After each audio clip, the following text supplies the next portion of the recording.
13 দফা দাবি বাস্তবায়নের দাবিতে আজ বুধবার থেকে 2 দিনব্যাপী কর্মবিরতি শুরু করেছেন সারা আসাম জুডিশিয়াল অ্যাসোসিয়েশনের সদস্যরা। শ্রীভূমি এবং হাইলাকান্দি জেলা সহ রাজ্যের বিভিন্ন জেলায় আদালত চত্বরে বিক্ষোভ, স্লোগান এবং প্রতিবাদ কর্মসূচির মাধ্যমে সরকারের দৃষ্টি আকর্ষণের চেষ্টা করেন আন্দোলনকারীরা।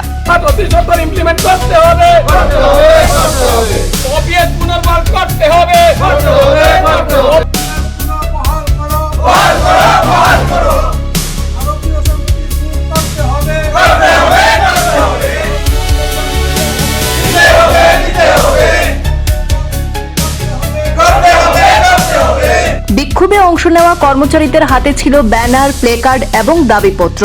সংগঠনের পক্ষ থেকে জানানো হয়েছে, দীর্ঘদিন ধরে বিভিন্ন দাবি জানানো হলেও এখনো পর্যন্ত কার্যকর পদক্ষেপ নেওয়া হয়নি। তাই বাধ্য হয়েই তারা দুদিনের কর্মবিরতির পথে হেঁটেছেন। আন্দোলনকারীদের দাবির মধ্যে রয়েছে বেতন কাঠামোর সংশোধন, সময় উপযোগী পদোন্নতি, দীর্ঘদিনের শূন্য পদে দ্রুত নিয়োগ, কর্মপরিবেশের উন্নয়ন, পর্যাপ্ত জনবল নিয়োগ, বিভিন্ন ভাতা বৃদ্ধি, আধুনিক অবকাঠামো গড়ে তোলা, গ্র্যাজুয়েট পে স্কেল কার্যকর করা, চতুর্থ শ্রেণীর কর্মচারীদের গ্রেড পে বৃদ্ধি এবং নতুন পেনশন স্কিম বা এনপিএস বাতিল করে পুরনো পেনশন স্কিম বা ওপিএস পুনর্বহাল সহ মোট 13 দফা দাবি। আন্দোলনকারীদের অভিযোগ, মামলা এবং দাপ্তরিক কাজের চাপ দিন দিন বাড়লেও সেই অনুপাতে জনবল বা পরিকাঠামোর উন্নয়ন হয়নি, ফলে কর্মীদের উপর অতিরিক্ত চাপ তৈরি হচ্ছে, যা বিচার বিভাগীয় কাজের উপরও প্রভাব ফেলতে পারে বলে তাদের আশঙ্কা। সংগঠনের নেতারা জানান, সরকার ইতিবাচক সাড়া না দিলে ভবিষ্যতে আরো বৃহত্তর আন্দোলন, গণ অবস্থান কিংবা অনির্দিষ্টকালের কর্মবিরতির মতো কর্মসূচি গ্রহণ করা হতে পারে বলেও জানানো হয়েছে। এদিকে কর্মবিরতির জেরে জেলা আদালতের কিছু দাপ্তরিক কাজে আংশিক প্রভাব পড়লেও জরুরি পরিষেবা চালু রাখা হয়েছে বলে জানা গেছে। এখন আন্দোলনের পরিপ্রেক্ষিতে রাজ্য সরকার কি পদক্ষেপ গ্রহণ করে সেদিকেই নজর রয়েছে বিচার বিভাগের কর্মচারীদের।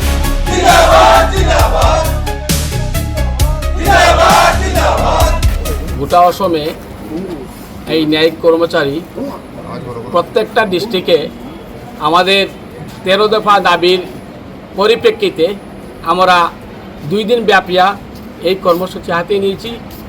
2 দিনের আজকে প্রথম দিন আমরা সকাল 10টা থেকে বিকাল 5টা পর্যন্ত এই কর্মসূচি আমরা অসহযোগ আন্দোলন চালিয়ে যাচ্ছি এবং আমরা যদিও এটা বুঝতে পারি যে জনসাধারণের কষ্ট হচ্ছে, কিন্তু আমরা আজ অপারগ বাধ্য হয়েছি, যেটা 2009 সনের সেট্টি কমিশন যেটা আমাদেরকে পরামর্শ দিয়েছিল এবং 2010-এ অনারেবল সুপ্রিম কোর্ট সেই সেট্টি কমিশনের উপর একটা জাজমেন্ট দিয়েছে।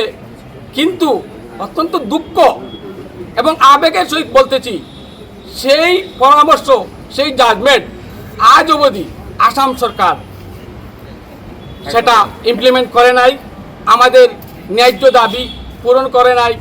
সেই ন্যায্য দাবির মধ্যে আমাদের সার্ভিস রুল, যে সার্ভিস রুল আজ অনেক দিন ফাইট করা সত্ত্বেও, সরকারের সাথে বারবার যোগাযোগ করা সত্ত্বেও আমাদের সেই সার্ভিস রুল রিকমেন্ডেশন মতে সার্ভিস রুল, কিন্তু সার্ভিস রুল আজ অবধি পাবলিশ হয় নাই। Bench clerk grade 1, grade 2, grade 3 যেটা আমাদের সেট্টি কমিশনের দেওয়া পরামর্শ মতে, কিন্তু সরকার সেটা ক্রিয়েট করে নাই। 20% এই গ্রেড 4 এমপ্লয়ি প্রমোশনের ক্ষেত্রে সেটা আজ কোনোটা ডিস্ট্রিক্টেই পালন করে নাই। গ্র্যাজুয়েট পে স্কেল এটা একটা মেজর দাবি। অনারেবল গুয়াহাটি হাইকোর্ট যখন অ্যাডভার্টাইজ দেয় যে মিনিমাম কোয়ালিফিকেশন গ্র্যাজুয়েট লাগবে, অথচ মানুষ গ্র্যাজুয়েট দিচ্ছে কিন্তু আমাদেরকে বেতন দিচ্ছে মেট্রিকুলেই, সেটা সাংঘাতিক দুঃখের বিষয়, সাংঘাতিক দুঃখের বিষয়। আমরা আজ মানে কি বলবো, বলার আমাদের কোনো ভাষা নেই। সেই জন্য আমরা আজ এই জায়গায় এসেছি, এই জায়গায় বসে আমরা সমস্ত দিন ব্যাপিয়া প্রতিবাদ সাব্যস্ত করতে যাচ্ছি আমাদের দাবিগুলো কেন পূরণ করা হয় নাই। তারপরে রয়েছে লোক আদালতে 5% বেসিক পে যেটা দেওয়া হয় নাই, special allowance, stenographer, driver, record keeper ওদেরকে দেওয়া হয় নাই। 2017 সালে যেটা আরোপি বেরোছিল, সেই আরোপি অনেক অ্যানোমেলিস আছে, সেই আরোপি এখন পর্যন্ত কারেকশন করা হয় নাই। ওল্ড পেনশন যেটা আমাদের এত ন্যায্য দাবি, একজন মানুষ সমস্ত জীবন চাকরি করার পর যখন পেনশনে যাবে তার একটা আশা থাকে যে পেনশন পেয়েই বয়স্ককালে ওর দিন অতিবাহিত করবে, কিন্তু আমাদেরকে এমন একটা এনপিএস এনে এমন একটা ব্যবসার মধ্যে রেখেছে আমরা বুঝতে পারিনি যে এনপিএস কি। অথবা আমাদের দাবি এনপিএস অতি সত্বর সরিয়ে আমাদের ওল্ড পেনশন সাব্যস্ত করা হোক।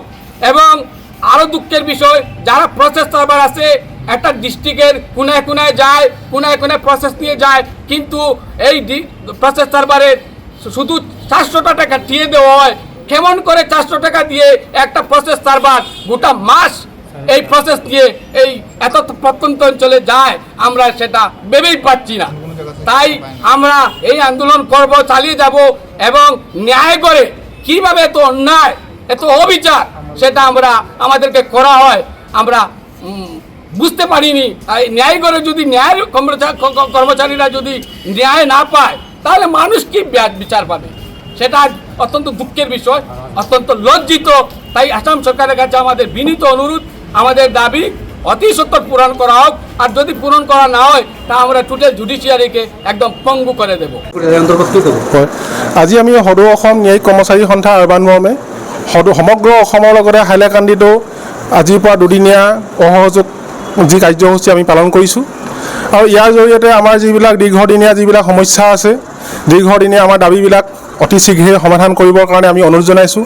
এই দীৰ্ঘদিনীয়া দাবীসমূহৰ ভিতৰত প্ৰধানকৈ জাষ্টিছ ছেফটি কমিশ্যনৰ যি পৰামৰ্শাৱলী, এই পৰামৰ্শাৱলী অতি সোনকালে কাৰ্যকৰী কৰিবৰ কাৰণে আমি বিভাগীয় কৰ্তৃপক্ষৰ ওচৰত দাবী উত্থাপন কৰিছোঁ।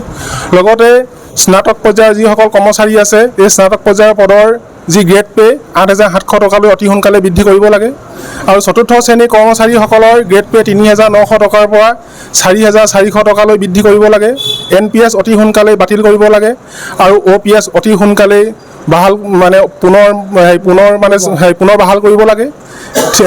গতিকে এইবিলাকেই আমাৰ দাবী। ইয়াৰ উপৰি আৰু বহুতো দাবী আছে। গতিকে এই যিমানবিলাক দাবী আছে এইবিলাক কোনো নতুন দাবী নহয়, বহুত বছৰ ধৰি এই দাবীবিলাক উত্থাপন কৰি অহা হৈছে। আৰু এই দাবীবিলাক তেওঁলোকে কাৰ্যকৰী নকৰাৰ কাৰণে, কোনো ফলপ্ৰসূ সিদ্ধান্ত নোলোৱাৰ কাৰণে আজি এই কাৰ্যসূচী আমি গ্ৰহণ কৰিবৰ কাৰণে বাধ্য হৈছোঁ। আৰু এই দাবীসমূহ যদি অতি সোনকালে সমাধান নকৰে তেন্তে আমি অনাগত দিনত আমি পুনৰ জঙ্গী আন্দোলন গঢ়ি তুলিবৰ কাৰণে বাধ্য হ'ম। দেখা গেছে যে আজকে দুদিনের কর্মবিরতি পালন করছেন, এই বিষয়ে কি বলবেন? আমরা হাইলাকান্দি শাখা সারা আসাম ন্যায়িক কর্মচারী সংস্থা এই 2 দিনের কর্মসূচি পালন করছি। এই কর্মসূচি আমাদেরকে সেন্ট্রাল কমিটি, আসামের সেন্ট্রাল কমিটির নির্দেশক্রমে আমরা এটি করছি। আর এটি আসামের প্রত্যেকটা জেলায় এই কর্মসূচি পালন করা হচ্ছে। এই কর্মসূচির কারণ হচ্ছে আমাদের ন্যায়িক সেফটি কমিশনের যে সুপারিশ ছিল ন্যায়িক কর্মচারীদের বেতন বৃদ্ধির, এই সুপারিশগুলো সরকার আমাদের মানছে না। তাছাড়া আমাদের গ্র্যাজুয়েট পে স্কেল দিচ্ছে না, জারিকারকের ভ্রমণ ভাতা বাড়াচ্ছে না, পিয়ন পদে যারা কাজ করছে তাদের বর্ধিত হারে বেতন দিচ্ছে না। তাছাড়া আরও অনেক বিভিন্ন দাবি দেওয়া আছে। সেই দাবি দেওয়া নিয়ে আমরা কয়েক বছর যাবৎ এইরকম সরকারের আমরা বিচ্ছিন্ন হচ্ছি, আমাদের এই দাবিগুলো মানছে না। সেই জন্য আমরা কেন্দ্রীয় কমিটির নির্দেশ অনুসারে আজকে আমরা 2 দিন এই কর্মবিরতি অনুষ্ঠান পালন করছি। আগামী দিনে যদি এই কর্মবিরতির পরেও যদি আগামী দিন সরকার আমাদের এই দাবিগুলো না মানেন তাহলে আমরা আরও বৃহত্তর বড় আন্দোলনে যেতে বাধ্য হব।